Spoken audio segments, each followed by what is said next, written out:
Hello नमस्कार दोस्तों, मैं राजू शर्मा आपका दोस्त। आज की मेरी दिल की बातें हैं उसी के लिए जो मेरे दिल के बहुत करीब है। चलिए सुनाते हैं दोस्तों मेरी दिल की बातें उसके लिए। वो मुस्कुरा रही थी दिल तोड़कर मेरा, मैं तो उसे सिर्फ बचाने की कोशिश कर रहा था। उसकी मासूमियत को देखकर उससे दिल लगा बैठा। कोई रिश्ता था पिछले जन्म का उससे मेरा, मैं तो उससे बचाने की कोशिश कर रहा था।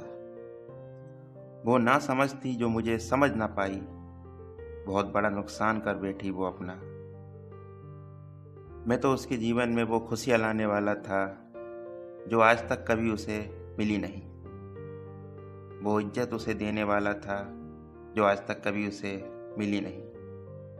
वो नादान थी, नासमझ थी जो मुझे समझ ना पाई।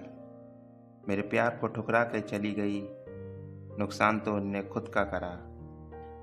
मेरा क्या, मैं तो उसकी यादों के सहारे भी जी लूँगा। तुम कभी अपने आप को माफ़ कर पाओगी क्या? खुद को समझ पाओगी क्या?